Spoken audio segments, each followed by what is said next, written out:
Bienvenidas ahora sí formalmente a la inauguración del panel número 1 de la Village Town Beat de Irencana. Mi nombre es Marcelo Temperini, formo este equipo junto a Cristian Borguelo, a Maximiliano Macedo y a Ramiro Caire.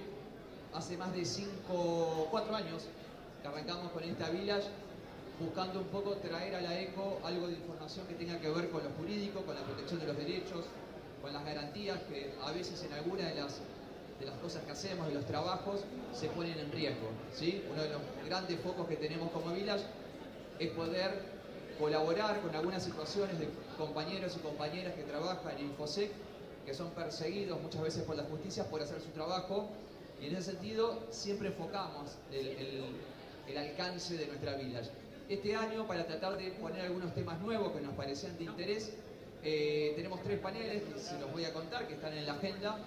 El primero con el que vamos a arrancar es este que tiene que ver con biometrías, datos personales y privacidad, que tenemos 3 expositores expertos en la materia, que ahora los vamos a presentar. Después vamos a tener un panel muy interesante en materia de informática forense, que les recomendamos que se queden porque se va a dar un debate súper bueno. Y el tercer panel tiene que ver con investigación de delitos, de estafas informáticas, de esquemas Ponzi, también con excelentes expositores.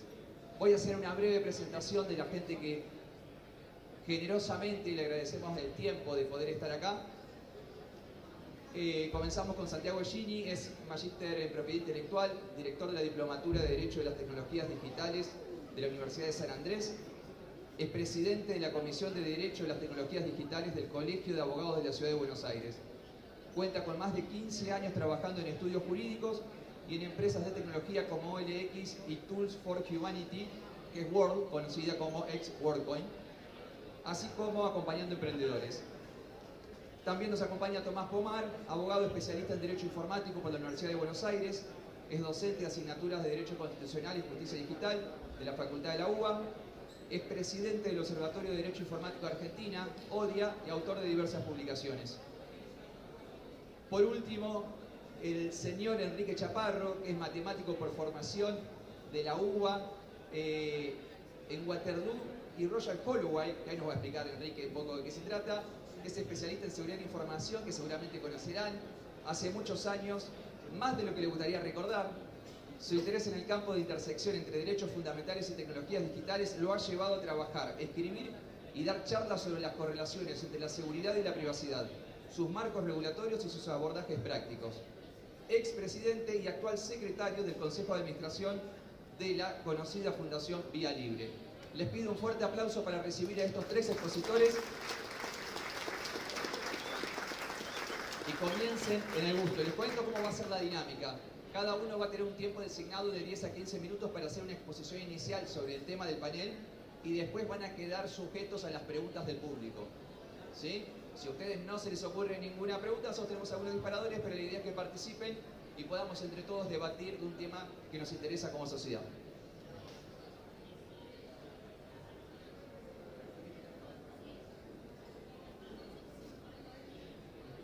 Buenos días a todas y todos.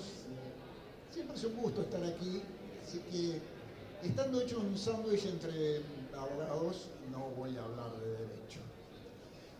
O por ahí sí, porque meterme en cosas ajenas siempre ha sido para mí un ejercicio apasionante. Yo lo primero que voy a hacer, contrariamente a la buena práctica de cualquier expositor, es preguntarles una cosa. ¿Ustedes saben quién es Shirley? ¿Y saben quién es Lena? No, entonces yo le voy a pedir a Marcelo, que está por ahí, que les muestre un par de fotos para que sepan quién es Shirley y quién es Lena. Sí, ¿y qué tendrán que ver Shirley y Lena con esto de lo que vamos a hablar acerca de la identificación a través de características únicas de las personas? Tienen mucho que ver. Los procesos de identificación biométrica son relativamente viejos. Tienen, digamos, siglo y medio. los primeros procesos de identificación biométrica sucedieron, no curiosamente, no inocentemente, en dos grandes colonias del Imperio Británico, que además comparten la trocha de ferrocarril, la India y la Argentina. Formalmente la Argentina nunca fue una colonia del Imperio Británico, pero ustedes saben que en la práctica, en la teoría y en la práctica, la teoría y la práctica se parecen, en la práctica no. Mientras encontramos la foto, perdón Marcelo, se la mandé de apurada. Esto tiene siglo y medio de historia. Hay una contribución que hizo un exiliado croata en la Argentina, que es el famoso sistema dactiloscópico que desarrolló Vucetich hacia finales de los 1880s. La identificación dactiloscópica ya existía antes en la India a partir de los 1850, pero no había un buen sistema clasificatorio, es decir, un algoritmo para mapear un dato analógico como es el dibujo de las yemas de los dedos a un sistema de identificación que no obligase a mirar una por una las fichas, sino clasificarlas a partir de lo que técnicamente se llama minucias. La dirección del giro, la separación entre las minucias, etc.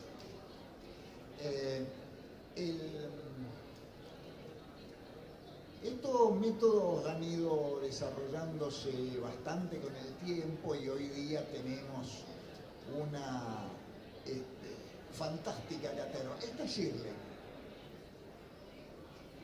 Esa chica de la imagen es Shirley. Y la chica de la otra imagen es Lena. ¿Qué tienen en común Shirley y Lena? A ver, ¿qué es lo que ambas tienen en común?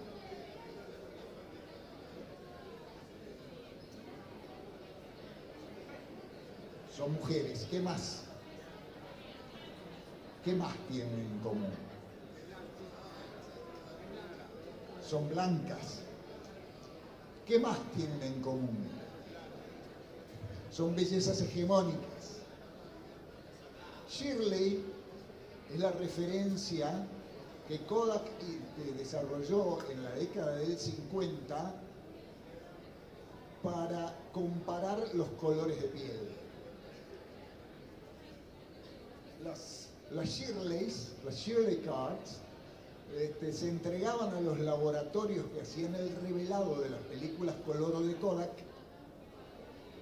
para que se pudiera comparar cuál era efectivamente la referencia de color de esa película. Si uno era un poquito más oscurito, jodete.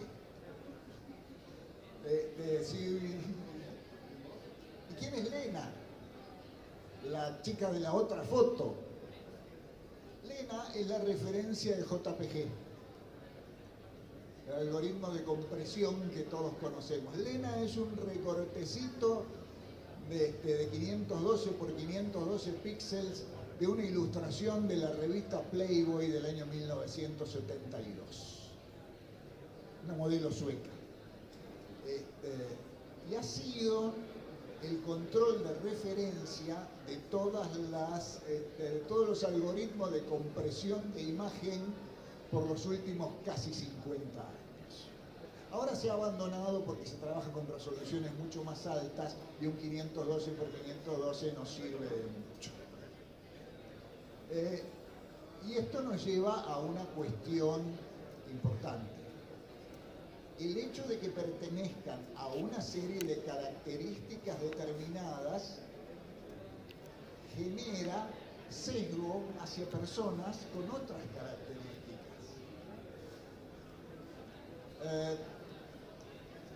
Los algoritmos de reconocimiento biométrico han progresado notablemente en los últimos 40 o 50 años. Particularmente diríamos en los últimos 15. y sin embargo siguen arrastrando el mismo problema.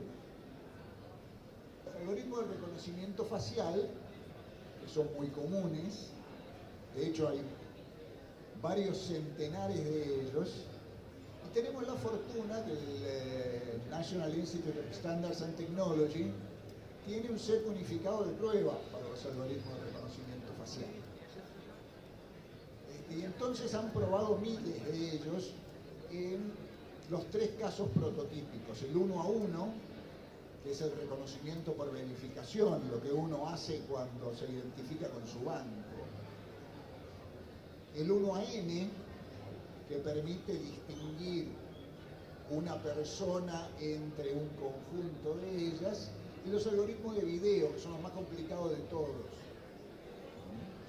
porque son no colaborativos. Lo interesante es que una de las cosas que midió el NIST es, ustedes saben qué es el índice de Gini. El índice de Gini es un indicador económico que mide en una sociedad los niveles de desigualdad.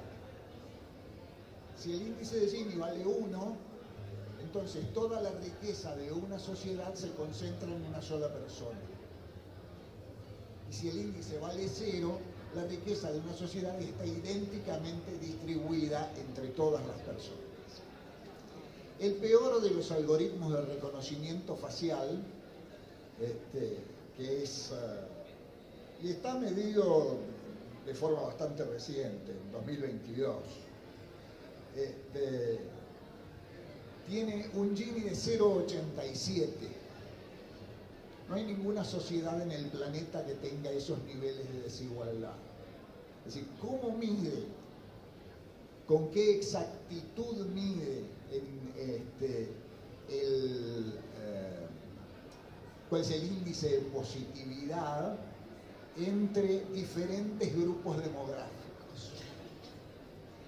De todos modos, el que mejor mide, y es un outlier, está fuera de la distribución, es una cola de la distribución, tiene un Gini de 0,25. Y está fuera de la distribución porque el sexto ya está en 0,50. Entonces piensen que el índice de Gini de la Argentina, la distribución de la riqueza en este país, está en el orden de 0,43. Entonces, el primer problema que enfrentamos en términos de algoritmos biométricos, cualesquiera sean, y hay muchos, el reconocimiento del mapa arterial, el reconocimiento de la geometría de la mano, el reconocimiento del iris, el reconocimiento de la retina, el reconocimiento de características dinámicas como el paso, el reconocimiento de la forma de las orejas. Aunque ustedes no lo crean, la forma de nuestras orejas nos diferencia del resto de los humanos. Es una característica muy individual. Y algunos que son bastante invasivos, como los electroencefalogramas, los electrocardiogramas, los electromiogramas. Estos también son muy particulares a cada uno de nosotros. Todos tienen ese mismo problema: ¿cuál es tu para de referencia? Ciertamente, todos los algoritmos de biometría tienen error. Error basado en el sesgo, error de falsos positivos, error de falsos negativos. Pero el problema no es que tengan error, porque le hemos ido limando el error técnicamente a lo largo del tiempo. El problema es que no lo tengan. El problema son las consecuencias de reducir la condición humana a la condición no humana de cualquier ser biológico. Pasar del bios al zoé, decía Giorgio Agamben. Agamben, por cierto, no entra a los Estados Unidos porque se opone a que usen un método de reconocimiento biométrico para permitirle la entrada. Yo tampoco entro a los Estados Unidos, por cierto. No lo he hecho desde el año 2009, en que impusieron los sistemas de reconocimiento biométrico. Lo cual, cuando viajo al exterior, le genera a mis clientes un terrible desastre para hacer las combinaciones. Pero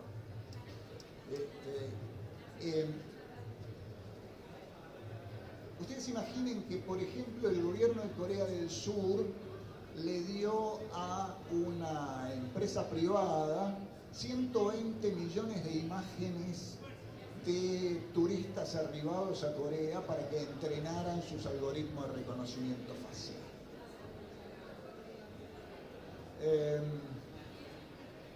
El estado de Telangana, en India, pasó por un juicio muy interesante, no lo voy a relatar aquí, por supuesto, acerca de toma de imágenes por parte de la policía en las operaciones normales de tránsito, que también fueron usados para entrenar imágenes. Ustedes habrán oído hablar de Clearview. Clearview es una empresa que hace sistemas de reconocimiento facial que son usados o eran usados por organismos de seguridad y policiales alrededor del mundo, particularmente en los Estados Unidos. Clearview levantó 20.000 millones de imágenes de las redes sociales para entrenar sus algoritmos. Los casos de uso inadecuado, impropio o ilegal de estas imágenes y del sistema de reconocimiento de Clearview son abundantísimos, desde empleados de Clearview siguiendo gente hasta uso por fuerzas policiales sin autorización superior, etcétera, etcétera, etcétera. Algunos estados, si mal no recuerdo, Francia, Italia, Australia, el Reino Unido y algún otro le ordenaron a Clearview quitar las imágenes de sus ciudadanos del banco de entrenamiento. Francia e Italia le impusieron cada uno una multa de 20 millones de euros. Italia le impuso, el Reino Unido le impuso una multa de 7,5 millones de libras esterlinas por esta apropiación indebida de imágenes. Nosotros tenemos un organismo que debería encargarse de estas cosas y que, disculpen mi francés, se rasca olímpicamente las pelotas desde hace años, que es la Dirección Nacional de Protección de Datos Personales. Un fantasma desde el comienzo de su existencia. Una agencia de viajes, me acota aquí Tomás, con muchísimo sentido. Pero les decía, el problema está en la exactitud más que en el error. La exactitud que confiere la capacidad de extremar el uso de estos mecanismos más allá de la simple identificación. Y ya la simple identificación es un problema. ¿Por qué la simple identificación es un problema? La identificación es buena generalmente para los estados, no necesariamente para los ciudadanos. A mis amigos yo no les tengo que mostrar el DNI para demostrar que soy yo. ¿Alguno de ustedes le muestra el DNI a los amigos para decir soy yo? No. Es una cosa que le conviene a los estados. A los ciudadanos, más o menos. Les simplifica la vida por el hecho de propuesto que significa el mecanismo por el cual se dirige la burocracia del Estado. Y no nos queda más remedio, porque estamos sometidos a un sistema de legalidad que se puede pensar rusonianamente como una sujeción al contrato social, o se puede pensar de manera menos inocente como un sistema de control. Lo cierto del caso es algo que que señalaba Lyons hace 25 años, que desde la década del 80 para acá, esa transferencia de la capacidad de los estados de identificar a las personas se ha trasladado cada vez más al sector privado. La privatización de una función fundamental del Estado. Cubierta en muchos casos por oscuras compañías con sede en paraísos fiscales del Caribe, que se dedican, por ejemplo, a recoger iris de gente por la calle, particularmente de los sectores más vulnerables de la sociedad. Curiosamente o no, los sectores más vulnerables. Porque los sectores más vulnerables son los que están más encajonados en estos mecanismos, sea por déficit de recursos económicos o déficit de recursos simbólicos. Interpretar los riesgos no siempre es fácil y 25 o 30 points de compensación por dejar una característica fundamental de tu identidad en manos de una empresa privada pueden solucionarte los pañales de tu hijo hoy. A mí no me importa, a mí me chupa algo los 25 poinsicones, pero piensen en la situación de quienes están muy por debajo de la línea de pobreza.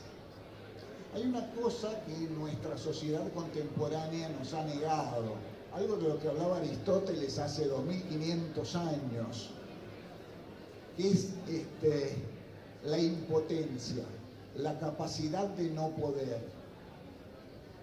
¿Cuántos de ustedes pueden no tener WhatsApp?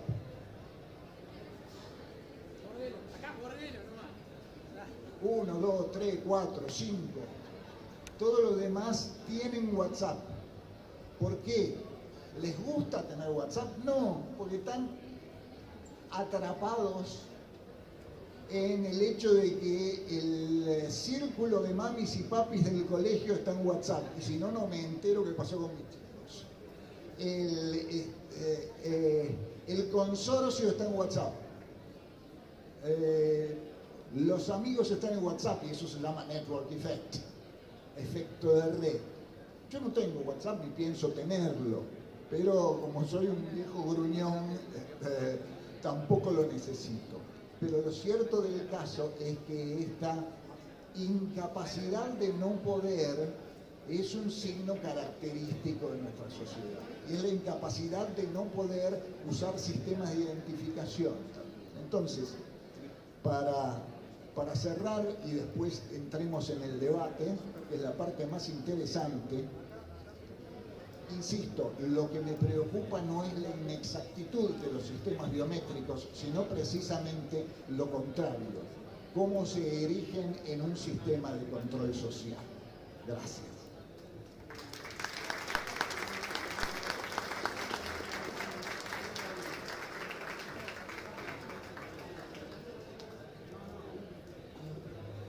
Bueno, ¿qué tal? ¿Cómo están? Ante todo, muchísimas gracias a la gente de Un Bit de Caer en Cana, Marce por la invitación, a Maxi. Yo quiero arrancar esta exposición de una manera que aprendí en el observatorio. ¿Sí? En el observatorio somos muchos programadores, programadoras, abogados y abogadas, ¿sí? Y a mí me parece que no me gusta a mí hacer cosplay de programador. No soy programador, soy abogado, soy muy del palo del litigio, vengo de esa orilla.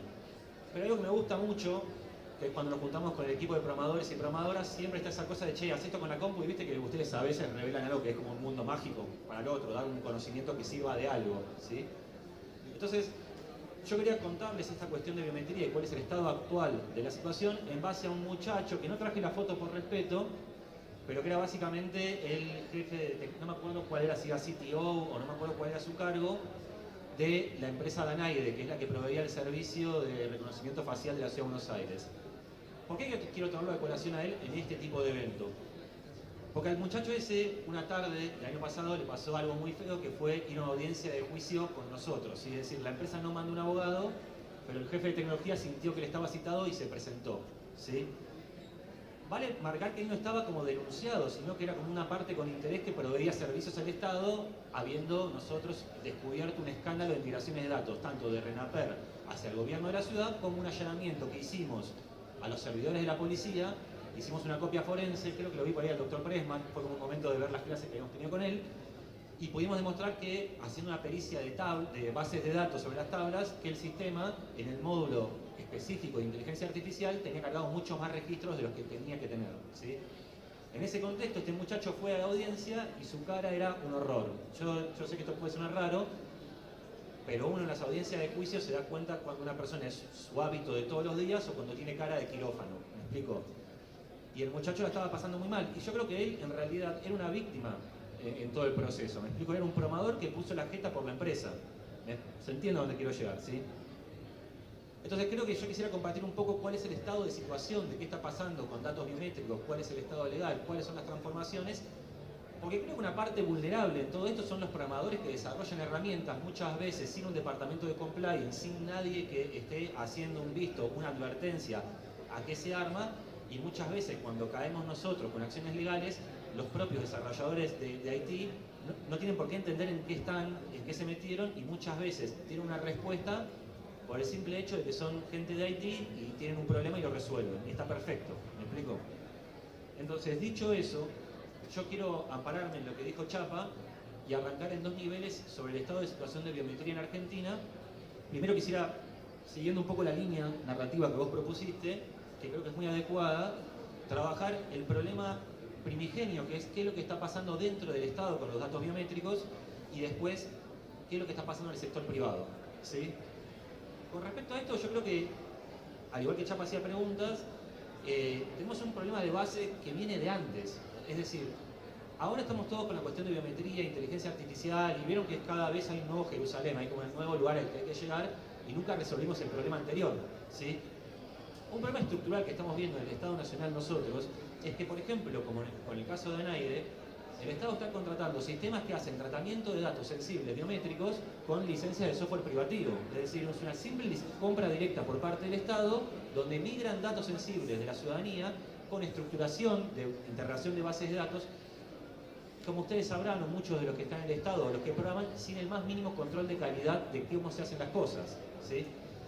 Para poner un ejemplo nada más, y esto es quizás a la gente del sector la que más le impactó, el sistema de datos biométricos de la Ciudad de Buenos Aires, para darles una idea, cuando hicimos el allanamiento, momento muy rockero en nuestra vida, o sea, nunca pensamos que íbamos a allanar a la policía, fuimos con custodia de la Policía de Seguridad Aeroportuaria. Un dato que nos dejó como aterrorizados sobre la idea de mono con navaja que estábamos hablando, es que había 4 usuarios genéricos, admin, password, que tenían digamos, accesos totales para cargar personas a ser buscadas en la Ciudad de Buenos Aires. Y teníamos una cantidad de logs enormes de carga de esas personas. Yo veo que hay gente que se está riendo acá. Lo que quiero decir es, para ponerlo más gráfico, las personas que tienen acceso a un control de datos biométricos sensibles con tratamiento que generaba datos, porque genera un archivo antropométrico que se carga en el motor de búsqueda, ¿sí? Eran usuarios genéricos que tenían un montón de logs de entrada. Yo calculo que en las empresas que ustedes trabajan, en los estándares de la industria, si alguien descubre eso, la patada en el culo que le dan al responsable puede generar una fractura de coxis directamente, sin perjuicio de que después la empresa se guarde el derecho de hacer una acción resarcitoria por los posibles daños pecuniarios que reciba en su negocio. Bueno, ¿estamos?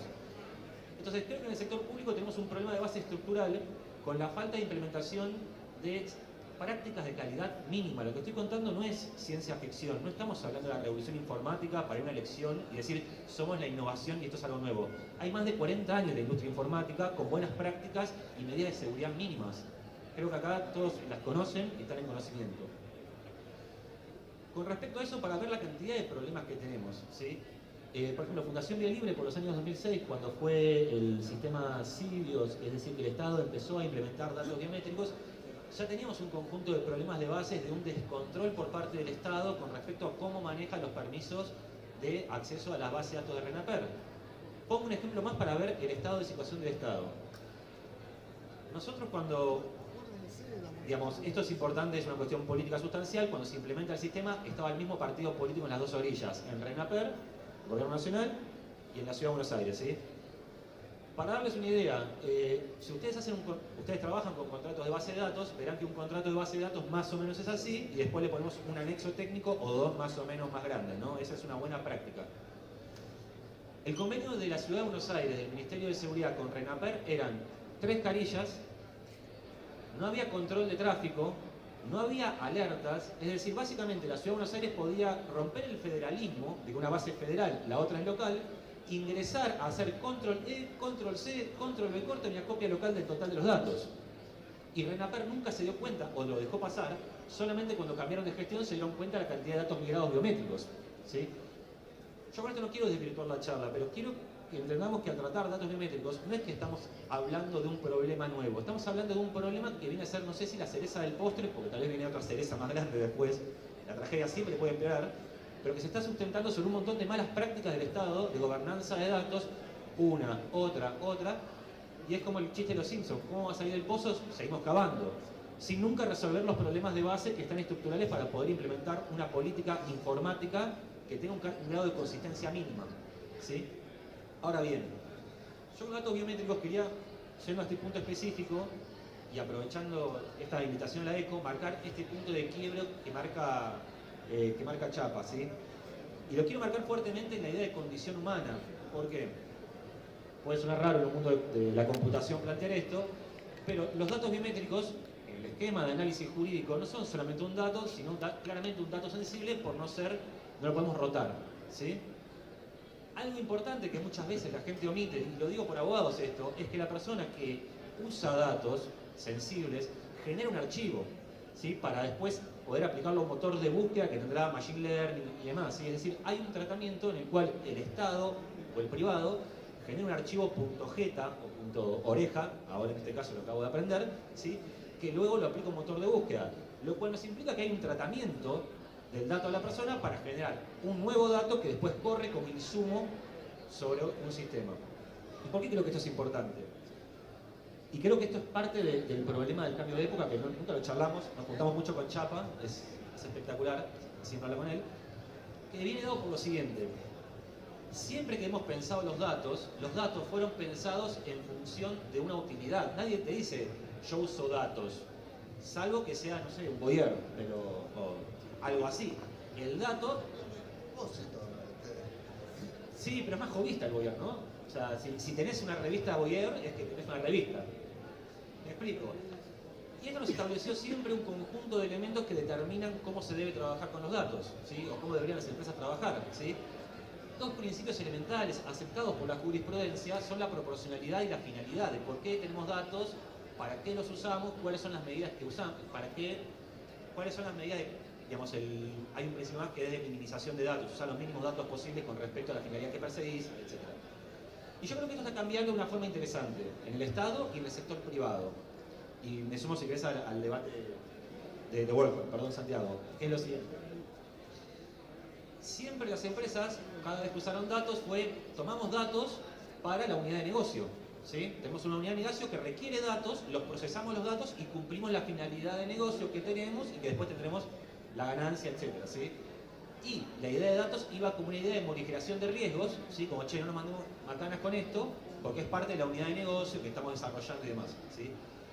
Ahora bien, empiezan a aparecer nuevos modelos de gestión de esto que son muy interesantes y que se inscriben en un debate político quizás mucho más grande, que es, por ejemplo, nuestro DNI, lo que decía Chapa, quien da la identidad siempre fue el Estado, ¿sí?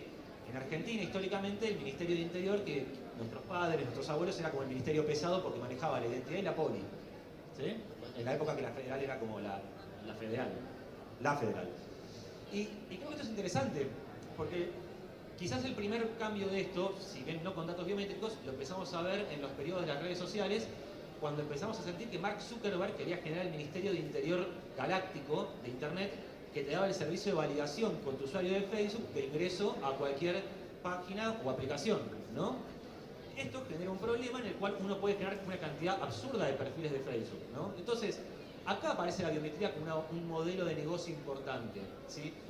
Y creo que el modelo WorldCoin, que es muy interesante, no digo que esté a favor, hay que analizarlo no solamente los derechos humanos, sino analizar el modelo de negocio. Los abogados, digo, porque si hay gente acá, la única forma de analizar derecho informático es analizar cómo se hace guita con el dato, cuál es el modelo de negocio. ¿A qué me refiero con esto? WorldCoin, o tal vez mañana Facebook puede salir a pedir datos biométricos y dar el mismo sistema. No tengo nada personal con la empresa, ¿sí? Es un modelo de negocio que se está desarrollando, es que negocios privados tomen datos que no tienen una finalidad específica respecto a quien da el dato. ¿Me explico? Lo refuerzo. En las empresas que todos ustedes trabajan, ya cierro, toman datos de personas para poder hacer un procesamiento respecto a esa persona que por lo general es usuaria de la plataforma en la que ustedes proveen un servicio, ¿sí? Y entonces le dan un output ajustado y demás. Lo que estamos viendo es un proceso de transformación en la cual una empresa privada como WorldCoin toma datos, ¿sí? Genera los archivos, pero para dar un servicio tercerizado de identificación de credenciales a terceros. Entonces mi pregunta es la siguiente, que nosotros estamos haciendo una investigación sobre WorldCoin, lo hago acá, que ¿es esto realmente lo que está pasando o WorldCoin en realidad es un sistema de identificación amparado sobre una billetera virtual? Creo que ahí tenemos que tener la pregunta, que es que WorldCoin, el modelo WorldCoin, que ellos arrancaron, y es Sam Altman, y hay un venture capital ahí que puede hundir guita, como si fueran mineros, a buscar un reembolso a 10 años. Pero digo, el modelo se va a crecer mucho más, que es tomar datos para validación de identidad, para dárselo a terceros, pero al mismo tiempo, creo que lo importante para los abogados está en la zanahoria que se da, que es lo que decía Chapa, que es que básicamente también hay un derecho de consumidor en lo que podemos analizar, porque hay una billetera virtual de por medio, en la cual se dan los criptos, que yo no creo que sean Ponzi, porque creo que han funcionado, no quiero arriesgar eso, pero que ahí está la relación que tenemos que buscar. Entonces, para redondear una forma, un proceso del sector público que toma datos peligrosos, que les advierto cuando trabajen para el Estado, en empresas que trabajan para el Estado, no hay medidas de seguridad, nadie está controlando nada, y creo que el mayor problema es el no pasa nada, que se pone complicado cuando aparecemos las organizaciones civiles que sabemos de programación y nos metemos a litigar.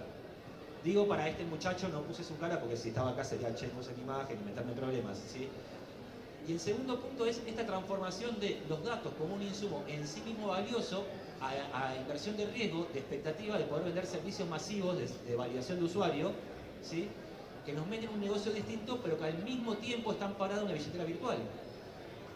Creo que con esto cierro, pero quiero plantear que estamos justo en este momento, podemos hablar de antes los datos eran simplemente vehículo para otra unidad de negocio. Hoy en día estamos en una transición de que hay negocios que están usando los datos como un aliciente a la expectativa de que mañana la unidad de negocio sea el Ministerio de Interior Digital. Pero estamos en el punto medio donde quizás lo viejo no termina de morir, lo nuevo no termina de nacer y nos quedan estos espacios para encontrarnos y ver cómo nos reubicamos, ¿sí? Muchas gracias.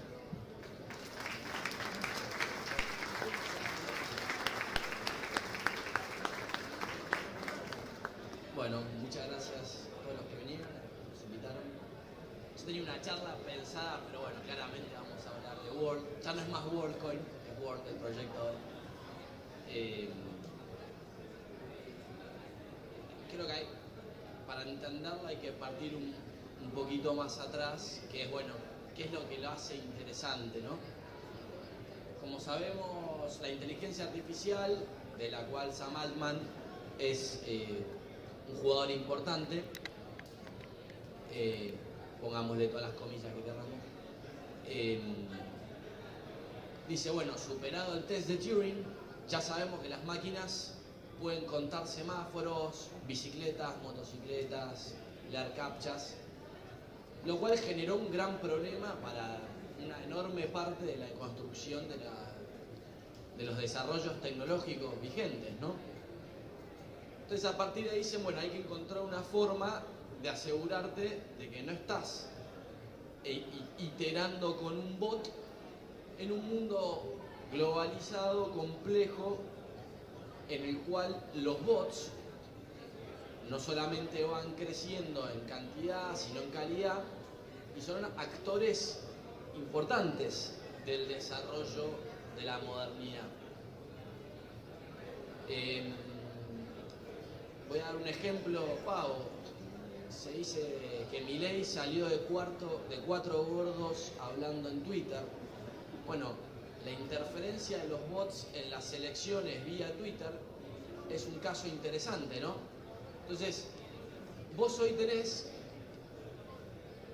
usuarios verificados en Twitter y tenés usuarios no verificados. Sin embargo, no hay nada en el punto medio, que es donde, por ejemplo, una compañía como World o el World ID sería interesante.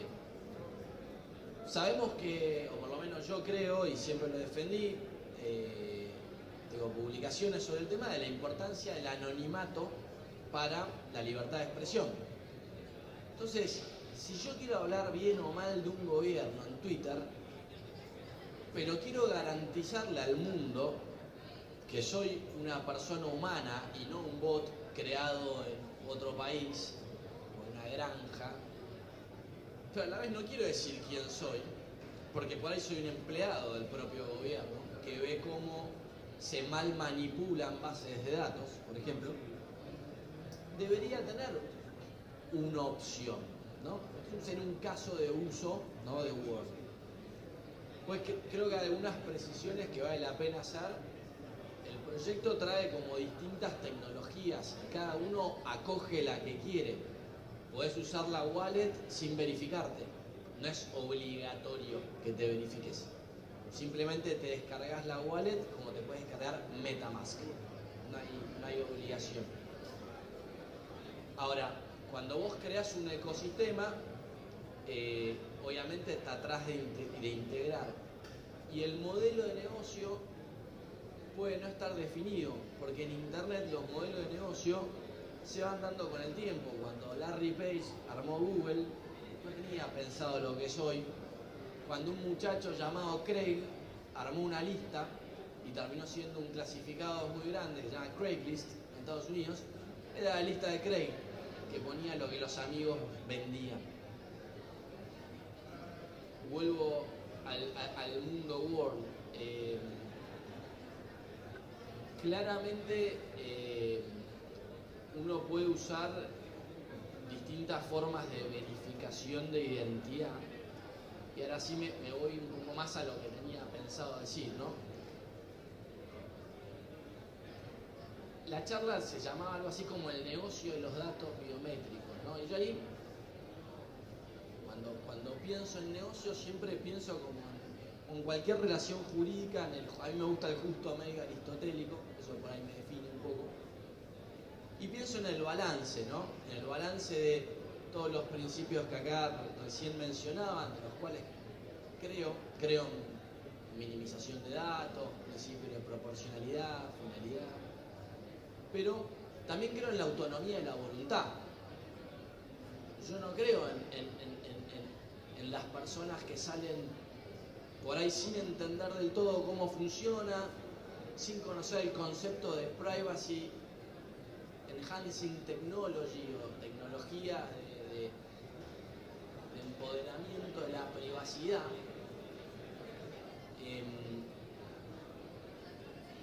Y a la vez no hacen nada con situaciones mucho más graves que son cotidianas, ¿no? Entonces, creo en la libertad, creo en que los ciudadanos, siempre y cuando las empresas o el Estado sea honesto y transparente, pueden hacer lo que quieran, ¿no? De la misma forma que toleramos, no sé, OnlyFans, Tinder, lo que sea, la gente expone mucho. Me puede parecer bien o mal, pero yo como ciudadano o como legislador no puedo prohibirles que lo hagan. Sí puedo prohibir o puedo sancionar a una empresa que no respeta lo que dicen sus términos y condiciones, eso desde ya, ¿no? Entonces creo que hay que encontrar ese balance entre libertad y responsabilidad, entre autonomía y la voluntad y protección de los datos personales. Y es ahí donde también quiero hablar un poco del rol del Estado, ¿no? Yo veo un Estado muy cómodo hoy levantando banderas que no tienen enemigos. Un colega de la industria me decía, está todo el mundo a favor de la adopción de perritos de la calle. Y está todo el mundo a favor de la lucha contra el grooming y contra el juego en los menores, ¿no? Ahora, creo que sería más importante que el Estado se dedique a educar a los ciudadanos, patar más hackers, a educar un poder judicial para que no persigan a los hackers cuando no cometen un delito, para tener tipos adaptados a la fecha, a la situación actual. Me parece que hay que encontrar ese balance entre dónde estamos hoy y lo que esperamos de las empresas y de los ciudadanos, ¿no? Me abro a preguntas que creo que va a ser bastante más divertido que siga exponiendo así. Bueno, damos por inaugurado el debate con la primera pregunta. ¿Qué tal? Felipe de Chile, Asertiva. ¿Cómo funciona acá en Argentina el consentimiento? ¿Cómo funciona en Argentina el consentimiento? Cualquiera de los tres, sí les pido que las respuestas no sean tan extensas, así damos. El consentimiento en la Argentina es una base legal para el tratamiento de datos personales. Tiene algunos requisitos para que sea considerado un consentimiento plenamente válido, y eso de alguna forma también depende de la situación, se aplica un poco, si que es el principio de proporcionalidad. ¿Cómo, perdón? Claro, la proporcionalidad. Yo agrego acá algo que creo que me sirve lo que dijo Chapa, de WhatsApp, que estamos todos obligados a esto. Consentimiento es una palabra un poco genérica en el derecho y complicada, ¿no? Porque, por ejemplo, cuando te casás acá en Argentina, está la cuestión de que el funcionario público tiene... ha pasado gente tonta que cuando le pregunta, ¿acepta tal como marido o como mujer? No, bueno, es chiste, y no, se tiene que volver a hacer el acto. Porque el funcionario solamente cobra por poner dijo sí, puso no. Eso es consentimiento expreso entre un funcionario. Yo creo que llamar a ese consentimiento, mismo consentimiento cuando el médico te dice tenemos que hacer quimio y vamos a hacer esto, es medio raro. Entonces yo no sé si en el mundo WhatsApp existe el consentimiento o lo que llamamos asentimiento, que es como si fuera la pasta base, ¿no? Es como el reducido, si el consentimiento es la cocaína, el otro es como reducido. Creo que tenemos que tomar esas categorías jurídicas que las tenemos de, por ejemplo, el derecho de salud, y que sabemos que los médicos trabajan mucho el consentimiento pleno, informado, es como un desafío que tienen ellos en su facultad, no voy a hacer cosplay de médico. Pero que tenemos que entender que en el mundo digital lo que se da muchas veces no es consentimiento, sino más bien un asentimiento, y quizás basado en lo que decía Chapa. Hay gente que requiere comprar pañales. Entonces creo que la pregunta es buena, pero marcaría, ¿hay consentimiento? Sí, también hay asentimiento, y es una categoría jurídica distinta. Sumo brevemente que hay jurisprudencia en la Argentina, sobre todo en materia de derecho laboral, con respecto a cuando un colaborador o colaboradora acepta las políticas de seguridad de la información para que sus datos sean monitoreados por parte del empleador o empleadora. El consentimiento, de hecho, la justicia argentina tiene que ser libre, expreso e informado. Ahí empiezan a jugar de cómo hacemos jurídicamente para probar esas tres características, ¿no? Vamos con la segunda pregunta. Derecho al olvido. Es un gran tema. ¿Podemos responder eso? Si funciona acá, es la pregunta. En Chile está saliendo, sí. Chile está avanzando mucho en nuestro país hermano. En la Argentina no existe el equivalente al derecho al olvido, que ya de por sí es un misnomer, porque en realidad no se trata del derecho al olvido, sino el derecho a la no publicidad. En la Argentina no existe porque nuestra ley de datos personales es bastante anacrónica. Fue creada en función de la traducción española del Reglamento Europeo del 96. Contiene una cláusula que 30 días después de que la ley fue sancionada en la Argentina fue declarada inconstitucional por el Tribunal Constitucional Español. Así que encima es una mala copia que fue amputada por el Poder Ejecutivo al sancionarla, por eso la autoridad de control no es independiente, ni tiene financiamiento propio. Es decir, la ley ya era bastante mala, es vieja, y andan navegando por allí algunos proyectos de ley para actualizarla en sintonía con el reglamento de la Unión Europea. pero hasta ahora duermen en la paz de los escritorios del Honorable Congreso. Sí, en Argentina es raro porque es un matiz, si querés, medio técnico.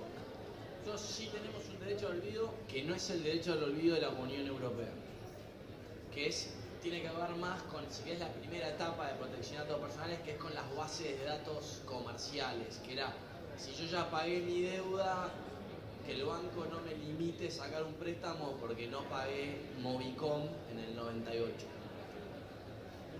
Eso va por ahí. Respecto al derecho al olvido, en la versión europea, que asumo es el que te interesa, tenemos un único fallo de la Corte Suprema, que es un fallo muy particular porque está relacionado a una causa sociológicamente importante, que no quiere decir que sea realmente importante, por eso, que involucra al ego, involucra a cosas que fueron de muchísimo conocimiento notorio. Entonces el único fallo de la Corte Suprema no lo avaló. Hay un montón de proyectos de ley, hay mucho legislador que le gusta subirse a las oleadas. Y después, si me preguntás a mí, el derecho al olvido es una mala forma de llamar al derecho de listeo. Pues lo cierto es que si vos le prohibís a Google o a Yahoo o a Bing publicar algo, por ese algo sigue estando en la fuente, o le prohibís que aparezca en la versión online, pero si yo de la biblioteca del Congreso y el diario sigue estando, no es un derecho al olvido, es un derecho a la discriminación por el medio, o un derecho a algo distinto. Pero si algo que nos enseña Internet, y sobre todo blockchain ahora que está muy de moda, es que poco se olvida y en algunos casos es de imposible olvido, lo cual vuelvo a poner en la mesa la importancia del rol del Estado en la educación de sus ciudadanos. El derecho al olvido les va a resolver poco y nada. Discúlpenme, voy a hacer un chivo, voy a pasar un pequeño apunte publicitario. Hay un muy buen artículo, es muy bueno porque lo escribí yo, junto con Julia Pauls, de la University of Western Australia, en The Guardian, que lo publicamos en el año 2017, que se llama ¿Cómo Google determina el derecho al olvido? Se los recomiendo, lo buscan por mi apellido y por The Guardian y lo van a encontrar. Lo cierto es que el mérito no es solo mío, sino también de Julia, pero recordé ese artículo porque me parece una buena síntesis. Perdón, mira, yo justo acabo de volver de Chile, a la regresé el sábado. Me trataron muy bien, y se trató el tema también ahí de la ley de datos personales chilena. Yo quiero ser honesto respecto a las leyes de datos y lo que pasa acá, y mi interpretación de lo que está pasando en el proceso chileno. Y también en Latinoamérica, ¿no? A ver, primero y principal, seguramente acá hay gente que trabaja en UX, experiencia de usuario, ¿sí? Y hay un meme que me encanta de la gente, de los programadores que hacen UX, que es un perro que se sienta arriba en el techo, ¿viste? Que el usuario nunca entiende bien cómo tiene que hacerlo, ¿no? Es un meme conocido. Primer punto para mí principal sobre derecho al olvido o ley de datos personales. El usuario de la ley no es la persona, el usuario de la ley es el juez. La ley está dedicada al juez, la persona es el objeto de la ley. Y esto es algo que hay que entenderlo, principalmente por algo que tiene que ser el trasfondo político de las sociedades latinoamericanas, que es, las leyes de datos personales no nacen de un repollo. Lo que hay que tener claro es cuál es nuestro enemigo. Hay que tener conciencia del enemigo, a quién queremos destruir o regular antes de sancionar la ley. Ninguna ley sirve por decir, ay, vamos a hacer una ley linda que sirva para los datos personales. No, vos tenés que decir, tengo un problema con tal, tal, tal y tal, y le vamos a hacer mierda al negocio a tal, tal y tal, porque está cagando a nuestro pueblo. Y esto que puede parecer muy agresivo o muy inconfesable, es básicamente como nace el GDPR después del escándalo de Snowden. El GDPR, hay que decirlo siempre, el GDPR no es un ejercicio europeo de abogados que dicen, ay, qué divertido, datos personales, vamos a ser modernos. No, la están pinchando a Merkel, lo pinchan a Macron, no queremos pasar más por servidores por Estados Unidos, tenemos un quilombo con la NSA, ¿cómo resolvemos esto?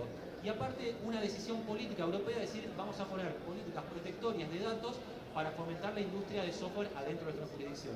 Entonces yo creo que, más allá de discutir derecho al olvido o no, que es un buen punto, creo que la pregunta estructural puede ser qué quiere Chile o qué quieren nuestros países con respecto al desarrollo de nuestra industria informática, con respecto a la infraestructura de datos y saber cómo queremos regular a las transferencias internacionales. Y te cierro con una cosa más que quizás es responder un poco lo que decía Santi al principio.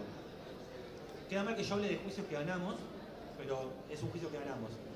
Nosotros ganamos un juicio contra la jefatura de gabinete de ministros de la Nación ordenando el borrado de todas las bases de datos de COVID, ¿sí? Y esto es interesante porque, y creo que tiene que ver un poco quizás con lo que podemos debatir acá, que es, se van a reír quizás algunos acá, si se rieron con lo de los usuarios admin y password, que es, nos presentamos y el gobierno argentino, en el gobierno de Alberto, hizo una ceremonia, y esto puede sonar estúpido, con dos subsecretarios y un secretario frente a una compu diciendo, borramos la base de datos, tocamos enter en una compu. Son 4 subsecretarios mirando una laptop, y esto es una tomada de pelo enorme. Entonces ganamos la sentencia en Cámara Federal, nos firma la sala 5, la sala 5 es como muy alta, o sea, son 3 jueces, para mí, cortesanos, podrían ser ministros de Corte Suprema, grandes maestros de la facultad de acá. Y pasó algo interesante, para que veamos el problema, y quiero ir a esto a lo que dijo Santi, de la autonomía de la voluntad. Yo creo en la autonomía de la voluntad, pero mi autonomía de la voluntad es individual, pero nuestra autonomía también es colectiva, ¿sí? Y esa autonomía colectiva es nuestra soberanía nacional, ¿sí? ¿Qué quiero decir con esto? Cuando conseguimos que se le ordene al Estado borrar las bases de datos que había usado para COVID, donde había datos sensibles, nos encontramos con algo que el Estado dijo, ya cumplí. La base era redundante, teníamos 2 SQL y una Amazon Web Service. Y fíjense esto interesante, nos dice, y lo cuento acá para los que son más probables, dice, de SQL la destruimos porque pedimos un drop. Eso no es un borrado, eso es un borrado lógico, no me está dando un borrado físico, ¿sí? Y respecto a la Amazon Web Service, lo que nos pasó que fue más impresionante, porque esto lo presentaron en un juzgado federal. El Estado firma esto. Dice, lo borré, hice un drop. No, negro, eso no es un borrado, lo está firmando un funcionario público nacional. Y nos dice la Amazon Web Service, aplicamos un comando que es Destroy Database. Yo la verdad que nunca lo había escuchado, entonces fuimos con los programadores y nos pusimos a abrir la compu de los chicos del observatorio que tienen AWS, a jugar con AWS y dice, che, no está.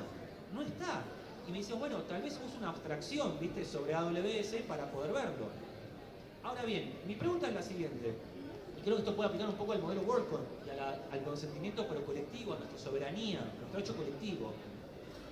Si el Estado Nacional Argentino migró datos a AWS, los alojó en Estados Unidos, y ahora la justicia dice que nuestro derecho humano colectivo de todos, porque la causa la ganamos por los datos de toda la población argentina, es borrar los datos, ¿sí? ¿Cómo puede hacer el juez argentino para verificar el borrado físico de lo que se alojó en AWS? Entonces tenemos un problema de derechos humanos, pero un problema de soberanía latinoamericana. Y creo que esas cosas tenemos que tener presentes al pensar una ley de datos. Creo que son muy importantes y también sacarnos de encima un poco el efecto Bruselas, como decimos, que es hacer control-C, control-V corta con el GDPR. Creo que esas son buenas preguntas para hacerse, para pensar nuestra soberanía.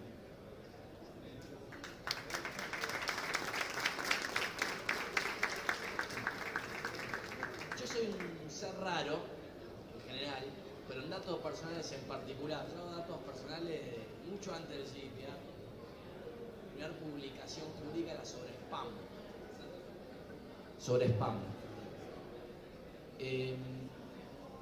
Y vuelvo a hablar del justo medio, vuelvo a hablar de balance. Para mí, creo que una buena pregunta que nos podemos hacer es si el GDPR fue exitoso. ¿Qué logró el GDPR? Y después yo siempre digo lo mismo, yo veo a Estados Unidos y a Europa compitiendo en prácticamente todas las líneas competibles, salvo fútbol, y tecnológicas. Europa, si vos considerás su capacidad técnica y económica versus lo que te da tecnológicamente, es muy pobre lo de Europa. Y acá, creo que para los latinoamericanos, tenemos ejemplos de sobra de por qué un marco jurídico balanceado es lo adecuado. Yo no regularía jamás una ley de datos personales pensando quién es el enemigo. Yo regularía cualquier norma pensando cómo potencio los derechos humanos. Y los derechos humanos incluyen los datos personales, pero también incluyen el trabajo, también incluye la propiedad privada y también incluye el desarrollo de compañías. De vuelta, pasó en otras regulaciones en otros países, como por ejemplo con los registros no llame que se implementaban mal, donde la gente seguía recibiendo las llamadas, solo que esos países se quedaron sin la fuente de trabajo, que era el único lado bueno de esos call centers, si se quiere. Entonces creo que hay que encontrar un balance en todo. Para mí Europa no es modelo de regulación, ni en pedo. Vamos a darle lugar a las preguntas y después seguimos. Ahí te doy. Para que estaba la señorita. Hola, buenos días. Sí, mi pregunta es relacionada justamente al tema de soberanía digital en relación a la protección de datos personales. Si están monitoreando las indexaciones de búsquedas que tiene Google en relación al Poder Judicial de la Nación, cuando uno utiliza un tópico de búsqueda sin dorqueo, simplemente como usuario final, ven que hay indexaciones de causas que se encuentran a simple acceso. Si están monitoreando esto y si consideran la responsabilidad del Estado en relación a la aperturación de datos que son de carácter sensible y de exposición de biometría. Tenemos un solo micrófono, así que... A ver, no, perdón, ¿tu nombre? Jimena. Arranco por la segunda pregunta, que después la pregunta de nuestros tiempos. ¿Sí? Estamos con una causa iniciada. Tenemos un problema estructural que es el siguiente. No hay parámetros que haya establecido el Poder Judicial para la cuantificación de daño en materia de datos. ODIA inició una acción de daños recientemente. Estamos con un periplo procesal. También arrancamos hacia algo anterior. Deseanos suerte porque es una acción de daños colectiva por malversación de datos sensibles. El desafío que tenemos con eso es que no es solamente que lo estamos haciendo, lo estamos queriendo arrancar, sino que no hay parametrización de cómo cuantificar el daño. Creo que es un problema bastante grande que hay. Y respecto a la indexación que planteas del Poder Judicial, yo tengo un artículo publicado que es sobre cómo fue todo el periplo de implementación del sistema LEX, del Lex 100 por la Corte Suprema. Y es un engendro mutante. Eso fue el parche sobre el parche del parche y el parche.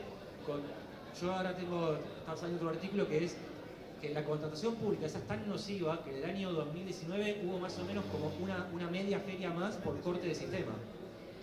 Que hay que decirlo, hay gente que estuvo encanada un par de días más porque no la podían liberar, porque el Estado no sabía contratar un sistema informático que libere gente, o inclusive no vamos a poder demostrar si hubo mujeres que las mataron porque no se pudo hacer efectiva la orden de restricción.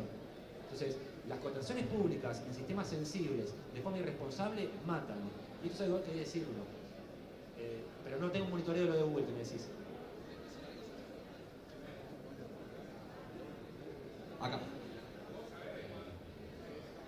Hola, ¿qué tal? Una consulta. ¿Consideran el convenio 108 más aplicable? Porque podría ser una base normativa para superar la antigüedad de la ley del 2000, que es un colador. Y la otra pregunta que tengo es, ¿cómo han fundamentado normativamente los reclamos que hacen hacia el Estado que parten de un incumplimiento de una obligación que es del Estado? Por ejemplo, la protección de datos personales. Me llama mucho la atención, nombraste creo que un caso donde ustedes ganaron, que era el derecho del olvido, me parece. Entonces, teniendo poca cantidad de normas de las cuales podemos requerir al Estado, ¿cómo han fundamentado o cómo han argumentado para que le hayan hecho lugar a la demanda? Gracias.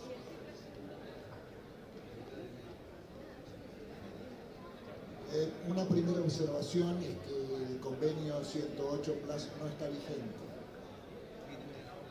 Por lo tanto, conforme al derecho de los tratados, no es aplicable.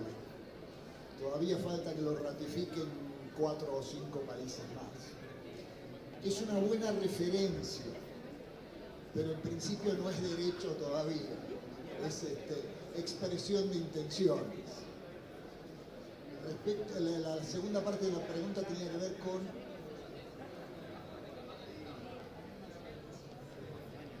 Lo hago corto. Yo vengo en una posición medio militante, lo voy a decir, pero el 108 Plus está bien lo que dice Chapa, pero si el Estado firmó un instrumento que no tiene todavía plena vigencia, no te digo que lo cumplas en totalidad, pero si haces acciones, digamos, muy en contra de lo que estás planteando como obligación, yo en juicio te planteo, no la exigibilidad, pero sí que el Estado no está actuando de conformidad con la obligación internacional que se asumió. Esto es una posición interpretativa. Digamos, después, una cosa, yo decía lo del enemigo, obviamente el enemigo es un enemigo colectivo, o sea, sí, obviamente la defensa de los derechos humanos, tal vez me expresé muy verborrágicamente. Y respecto a ganar los juicios, depende. Por ejemplo, COVID, lo que planteamos nosotros es, yo tengo como una obsesión malsana, que es el artículo 5.2b de la ley 25.326 de datos personales, que es el consentimiento, cuando no requiere consentimiento del Estado. Nosotros fuimos por eso un análisis de la cuestión. Y muchas veces no tener leyes es mejor. Te quiero decir, ¿por qué? Acá estaba el compañero de Chile. El tema con las leyes cuando salen es que los sujetos de interés empresariales están constituidos. Una nueva ley de datos en Argentina se va a escribir en Puerto Madero seguramente. ¿Me explico? Entonces, uno de lo que se nutre muchas veces es el del derecho constitucional aplicado. Eso es básicamente. Y nada, si querés, una última pregunta que me surgió de acá. Yo me acordaba con el WorldCoin, esto no es por ir a hacer un achaque bajo, ¿no? Pero me acordaba un texto muy polémico del derecho del año 99-2000 de un gran maestro llamado Gersi. Y Gersi, hay un problema estructural que lo trabajan las chicas de AMAR. AMAR son directrices de Argentina, una ONG que tiene su polémica, pero trabaja sobre la cuestión de género de chicas que trabajan en la prostitución y piden su reconocimiento, ¿sí? No quiero entrar en un tema que no es el mío, yo soy militante de género, soy aliado. O sea, banco, pero estoy afuera. Yo cocino, les hago la causa. Y Gersi tenía una tesis muy polémica en la cual decía que la prostitución como ejercicio suponía un contrato atípico, no previsto por el código, ¿sí? Ahora bien, ahí es un problema estructural, cómo se prevé el encuadre legal de la prostitución. Sé que tal vez acá pasa gente y sorprende, pero es porque uno no podría vender un derecho humano en un contrato oneroso, ¿me explico? ¿Sí? Y esto genera problemas que las chicas de AMAR piden el encuadre del contrato para poder tener monotributo, por más que esto se puentea para la obra social y un par de cuestiones. Jubilarse de las personas que trabajan en la prostitución. Y a mí lo que me sorprende del contrato de WorldCoin, y no es, digamos, yo no estoy en contra de la tecnología, esto quiero marcarlo, ¿no es medio parecido a la prostitución y al problema que tenía Gersi? Es decir, me estás dando monedas que son de valor pecuniario por darte algo que es un dato personal que tiene consagración de derecho humano y que encima es un dato no, a diferencia de la prostitución, no es rotatorio, digamos. Entonces, yo pensaba mucho en Gersi y la prostitución cuando pensaba en WorldCoin, que también nos lleva de vuelta a comprar pañales, ¿no? Digo, esto para pensar el problema y pensar sus encuadres, posibles encuadres jurídicos. Nada más, voy a compartir porque se me ocurrió acá. Perfecto. No, a mí la respuesta es no. Pero igual creo que es un buen caso porque la prostitución, las chicas de AMAR, que es parte también del problema, es que vos no podés considerar trabajo o podés discutirlo a algo que baja tu expectativa de vida a 25 años porque te morís de enfermedad de transmisión sexual, por ejemplo. Entonces, ahí creo que hay una gran diferencia. Sin embargo, la prostitución rige la autonomía de la voluntad. Yo si quiero ir y prostituirme, lo puedo hacer. Esto lo digo porque a veces de repente vienen algunos legisladores con un paternalismo raro, donde permite cosas como la prostitución, que reduce significativamente tu calidad de vida, ni hablar de todas las cosas que pasan las chicas que se prostituyen, ¿no? Los pibes, la gente que se prostituye. Entonces, parece raro que una sea legal y la otra, pará, flaco, una foto, iris. Me suena como desproporcional en términos constitucionales. Habiendo dicho eso, de vuelta, el proyecto World, como te decía recién, tiene distintas tecnologías. No tenés que entregar el iris, que no lo entregás ni siquiera, que se haga una foto que se autodestruye ahí, pero no importa, para participar. Vos podés tener tu wallet sin pasar un ciudadano verificado. Ahora, si querés ser un ciudadano verificado, tenés que verificarte. No hay forma de no verificarte y estar verificado. Eso me parece que es bastante básico. Después, no te dan unas monedas, te dan unos tokens que es distinto. ¿Y por qué distinto? Porque justamente te dan unas monedas, tokens de tu utilidad del protocolo World, que es justamente la madre del proyecto. Es decir, mira, vos hoy en internet, para entrar acá, tuviste que entregar un montón de datos. Domicilio, email. Yo lo que te propongo es que vos entres como ciudadano único solamente habiendo pasado una vez por una cámara de fotos con un conjunto de tecnología. Para mí, principio de minimización. Vos entregaste mucho más datos para el lobby acá que para loguearte para ser un usuario verificado. Y de ahí el concepto y la paradoja de World. World viene a ser un Privacy Enhancing Technology. La paradoja de que lo ataquen por temas de privacidad me parece un caso muy interesante de cómo algo da la vuelta. La gente va a Zara a comprarse una camisa y dice sonría, lo estamos filmando. Y eso lo asimila, ¿no? La Comunidad Europea lo asimila. A la vuelta de España, que le gusta, en los últimos años ha tomado un rol preponderante en todos estos temas, te venden un cuadro de tu iris.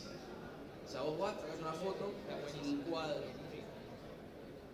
Nada, yo entiendo que cuando vos ves a Malman, Crypto, se generen como un orbe, una cosa plateada, se generen muchas intrigas, lo entiendo.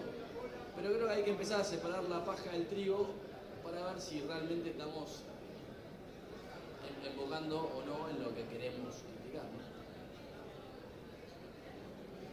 Yo quiero hacer dos brevísimas notas al pie. La primera nota al pie es que cuando utilizás sistemas biométricos para identificación, tenés un problema serio.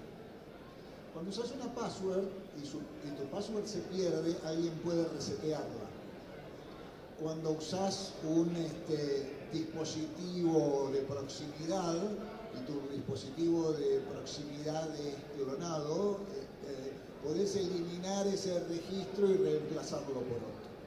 Cuando estás usando una característica biofísica no la podés cambiar. Queda atada para vos, queda atada con vos para siempre. Cualquier alteración de esa característica biofísica es imposible, pero cualquier uso ilegal es posible. Ustedes imaginen, por ejemplo, el caso de un testigo protegido. Alguien que denunció a la mafia. Y entonces puede cambiar su nombre, puede cambiar su domicilio, puede cambiar su pasaporte, no puede cambiar su iris, no puede cambiar sus orejas, no puede cambiar la geometría de su mano. ¿Quién garantiza que esos datos están correctamente protegidos? ¿Quién garantiza a qué precio van a negociar su 20% de tenencia de WTCs los fundadores y funders de la monedita de WorldCoin? Porque el modelo de negocios es un modelo de negocios Ponzi. Me quedo con el 20% de la emisión total y espero que mucha gente que apropie en caso de necesidad lo use para que el valor suba. Eso es un esquema Ponzi. Yo lo lamento con Santiago, nos conocemos desde hace muchos años. Yo creo que los esquemas Ponzi existen, el mercado de capitales es uno, la especulación en el mercado de capitales, ¿sí? ¿Cuánto vale Tesla? ¿Por qué Tesla vale más que General Motors? Porque es un esquema Ponzi, porque todo el mundo espera poder vender más caras las acciones que lo compró, es decir, enganchar a otro idiota, más idiota que uno y vendérselas más caro. Por supuesto vamos a disentir con esto. Y la segunda nota al pie que quería hacer es que toda la maravillosa tecnología que usa OpenAI o que usa Meta o que usa Google DeepMind, sería imposible sin una empresa europea, que es la única en el mundo, ASML, que fabrica las tecnologías para litografía extrema ultravioleta, que es con lo que se hacen los chips de 3 y 5 nanómetros. Entonces, Europa no está tan lejos.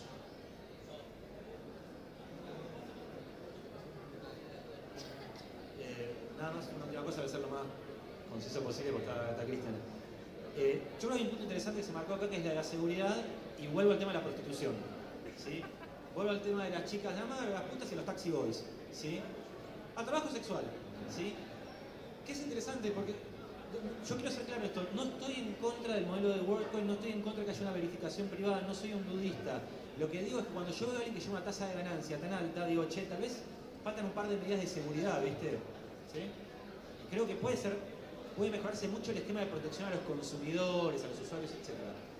Fijémonos que en el caso de la prostitución, como decías, baja la reducción de vida, y uno de los grandes factores está dado, está bien, es una gran discusión, hay un profesor... ¿Vos crees que el usuario, quien consume prostitución, a pesar de que está usando la propia palabra consume, se le debe aplicar el régimen de defensa del consumidor? Che, este servicio no me dio lo que yo esperaba. ¿Vos me prometiste 90, 60, 90? Creo que la Iglesia Católica encontró cómo destruir la prostitución después de siglos, puede ser. Yo no sé si es un contrato, digamos, hasta el propio Gersi era un titular de cátedra, acá estamos hablando de un grande del derecho. Lo que digo es, fíjense ustedes que en la escena de la prostitución, sea taxi boy, chica, lo que quieran, la seguridad está en cabeza de quien está poniendo el riesgo, que es el proveedor, ¿sí? Ahora, como decía Chapa, la gente está entregando datos que no se pueden cambiar, ¿sí?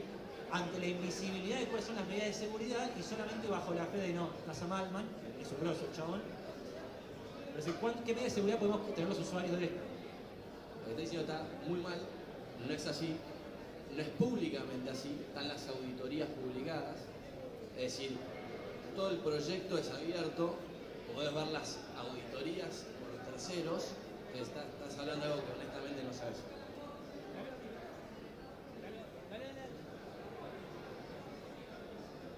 Hola chicos, lo primero que quiero aclarar es cómo terminamos hablando de cosas porno acá. La idea no era vender ningún servicio, igual tenemos después algunas monedas ahí para regalar. La pregunta es la siguiente. Creo que uno de los principales problemas que surge acá es, primero, el nombre de la empresa. Decir que WorldCoin, que ahora le cambiaron el nombre muy inteligentemente, no intenta hacer dinero, no hay un objetivo financiero detrás, y que regale un token, para no decir monedas y no tratarlo mal, que regale un token, creo que desde ese punto de vista ya da para sospechar, es justamente lo que afirman los chicos, es decir, a ver, evidentemente detrás de esto hay algún tipo de esquema, que puede ser Ponzi, puede ser financiero, puede ser económico. Y la segunda, creo que otra cosa que hay que aclarar es el tema de dónde brinda anonimato. Creo que eso no quedó claro en tu exposición, no pretendo defender a Word ni nada por el estilo, pero ¿dónde está la parte del anonimato que ustedes ofrecen? Porque esa parte no queda claro y se tapa con el tema del beneficio económico. Entonces, si vos me lo preguntás a mí qué hace Word y me regala una monedita para que yo le entregue el IBIS, creo que esa parte evidentemente no es así, ¿sí? Bueno, muchas cosas para responder. La primera es, de vuelta, son un conjunto de tecnologías, con lo cual me parece que en rigor de la honestidad intelectual, si estamos hablando de datos personales, yo sé que Chapa lo dice con humor o no, pensará que todo el sistema de mercado de capitales es un sistema Ponzi. Yo creo que en el 99% de los países del mundo existe. No creo que todos los estados del mundo apoyen un esquema Ponzi. Parece que creo justamente la economía se basa en la fiducia. De hecho, ¿qué sostiene al peso? ¿Qué sostiene al dólar? La fiducia, que es lo que la gente cree.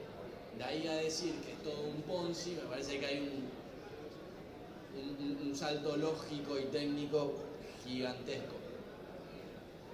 Respecto a todo lo que comentaba, sí, creo que hay muchas cosas a distinguir. Vos podés ser parte del proyecto desde solamente decir, che, me gusta esta self-custodial wallet y no te doy un dato, o podés decir, bueno, me gustaría también ser parte de esta nueva etapa donde yo me logueo en, no sé, Reddit de forma anónima.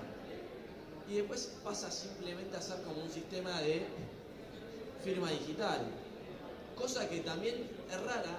Yo tengo un par de tokens con firma digital, tokens no de los que estamos hablando de WLD, sino tokens de firma digital, que vas y te sacan foto biométrica, DNI, todo con la plena licencia del Estado, ¿no? La famosa patente estatal, no en el sentido de patente propiamente estatal, sino como con el permiso del Estado.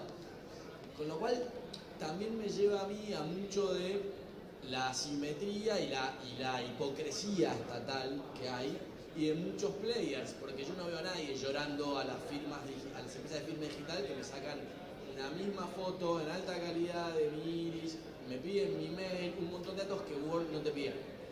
Respecto a lo de Word, hay que distinguir las discusiones. No puede ser que, porque una que no dijiste pero que faltó es, no, y los impuestos, no, pará, o sea, ¿qué queremos discutir? O sea, porque si no es como, lo único que querés es encontrarle tipo una mancha a la alfombra.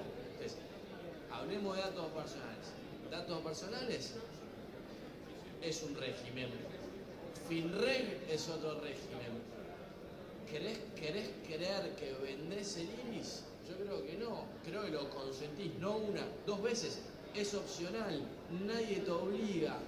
Es cierto que hay un montón de gente que necesita pagar los pañales, absolutamente cierto. De la misma forma que hay un montón de gente que es billonaria y es parte de la red. Y de la misma forma que mucha gente que necesita pagar los pañales es parte de las tecnologías emergentes. Creo que no te gusta Bitcoin. Bueno, el diario de hoy y los últimos años dice, che, qué buena inversión. Yo hice una charla de Bitcoin en el 2013, valía $119. Ojalá hubiese comprado. O sea, y honestamente, la mayoría de los participantes no eran millonarios, iban al mercado de capitales. De hecho, el caso cripto es espectacular porque es como orgánicamente de abajo se creció mucho más que de arriba. Los millos están en el mercado de capitales, ahora se sumaron al mercado de cripto. Vamos a ir haciendo la última pregunta, o las últimas preguntas antes del cierre, que se viene el otro panel. ¿Cómo estás? Buen día. Pablo, mi nombre. Te hago una pregunta justo que tocaste el tema de los tokens y que cuando vos vas a hacer uno te piden 4 millones de datos biométricos. ¿Quién regula eso? Porque yo entiendo que está la ONTI detrás, pero a la ONTI yo voy y le digo, hola ONTI, yo quiero hacer el curso para ser autoridad de registro, ser firmante, bla, bla, bla, y me da a mí el permiso que soy un tercero, soy una universidad, soy esto, soy lo otro. Digo, ¿quién regula todo eso? Porque yo también en mi computadora personal tengo copia de los datos biométricos tuyos, porque tengo mi copia de backup. Digo, le estamos dando a terceros datos biométricos que ya sabemos que es bastante endeble la seguridad y la biometría acá en Argentina. Lo regula la autoridad, que yo no coincido con la tesis de que es una agencia de viajes, pero bueno, cada uno la verá a su gestión o a las distintas gestiones, ha cambiado a lo largo de los años, de los últimos, porque durante 20 fue la misma. Entonces hay una autoridad de protección de datos personales que se debería ocupar del enforcement de eso, de que esté bien. Después, para que vos seas un licenciado, tenés que cumplir con bastantes niveles. Después, a que en la práctica sea un desastre, coincido, no debería, es un papelón que sea así. Por eso, o sea, es un papelón. Ahora, acá el colega es muy litigioso, o sea, es un caso ahí a la vuelta de la esquina. Iba a decir una cosita, bueno, a diferencia de todas las que están nombrando, Word tiene todas sus medidas y todas sus auditorías publicadas, son públicas. Búsquenla, está a Google de distancia.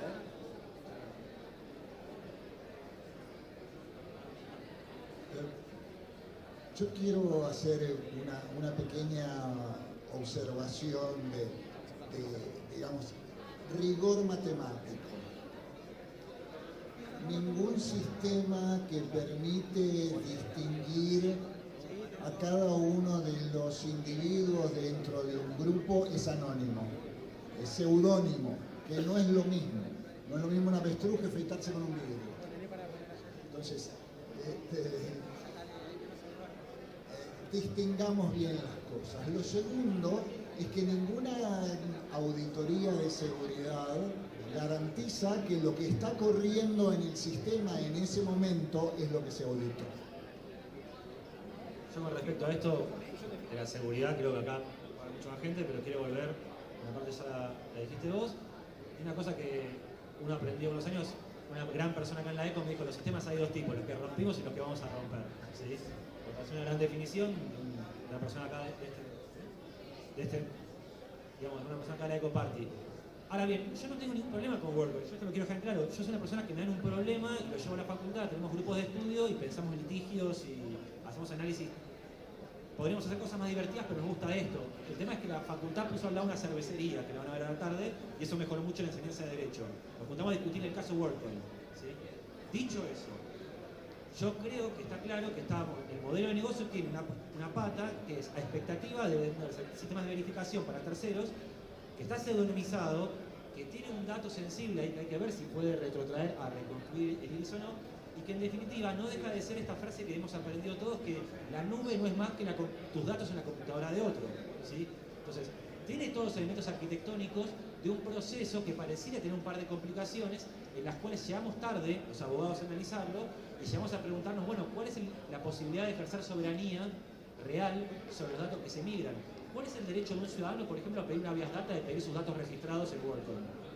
Esas son preguntas que tenemos que hacernos. ¿Cuál es el derecho si es una billetera virtual, cuál es el derecho de información bajo ley de consumidor que tenés contra WorldCoin? Esas son preguntas que tenemos que hacernos para buscar una definición que nos dé un ejercicio soberano de una ciudadanía plena ante esta revolución informática y no quedarnos con luces de colores. Insisto, no tengo nada en contra de la empresa, pero me parece un debate teórico muy interesante para tener y agradezco mucho la invitación y terminé. Última pregunta y ya vamos a cerrar. Bueno, las últimas dos si son cortitas, porque ya arranca el panel de informática forense. ¿Qué tal? ¿Cómo les va? Matías es mi nombre. A colación de lo que decía Jimena del sistema abierto del Lexien, que podemos ver causas, ¿cómo lo ven ahora? Bueno, sabiendo que la ley que tenemos tiene casi 25 años de protección de datos personales, ¿cómo ven el tema de la implementación de la inteligencia artificial en los juzgados, sabiendo los riesgos que va a correr completamente toda la información, porque les van a meter un choclo así de historia médica a un sistema que no sabemos si se protege, si no se protegen los datos, bueno, todo el despilfarro que va a haber? La primera con inteligencia artificial, la segunda, caballero. Mi pregunta es más sobre consecuencias físicas y es viendo cómo está avanzando el mundo sobre la biometría, es cada vez más invasivo y hay casos como en Canadá o Israel, acá en Occidente, que literalmente se bloquean las tarjetas de los manifestantes. Y en mi caso trabajo para una compañía tecnológica acá argentina que trabaja en toda Latinoamérica y están por poner un sistema de reconocimiento facial para ingresar a la oficina. También viajando por Latinoamérica veo cada vez más casillas de migración con datos biométricos y cada vez menos con personas. Parece que es solo una cuestión de tiempo para que los datos biométricos estén siendo ligados a todos los ámbitos. ¿Cómo podemos hacer para escapar de esto? Porque como hablamos de WhatsApp, no es solamente desinstalar una aplicación y ya está. Bien. Les pido así, breve, que ya damos lugar. La primera pregunta del muchacho de atrás, te lo hago recorto. Y muy sencillo. ¿Qué opino del Estado contratando esto? Nosotros cuando ganamos el caso contra el sistema de reconocimiento facial de prófugos, te podría una charla jurídica y pim, pam, pum, acá en la facu. La verdad de la milanesa es que fue el capítulo del monorriel de los Simpsons en carne propia. No hay nadie mirando quiénes son las empresas que están vendiendo. Y el negocio de Afano es muy fácil. Es un negocio fácil de entender y difícil de explicar para ellos. Pero ¿cómo están haciendo? Fundan una SRL falopa, ¿sí? Van afuera, hacen un contrato de licencia de software internacional y lo venden enlatado. Entonces es un descontrol, pero no es un descontrol que sucede en la nada. Problemas con contrataciones públicas es algo que está al lado del mate, la foto del Diego y el asado en Argentina. Es lo mismo de siempre.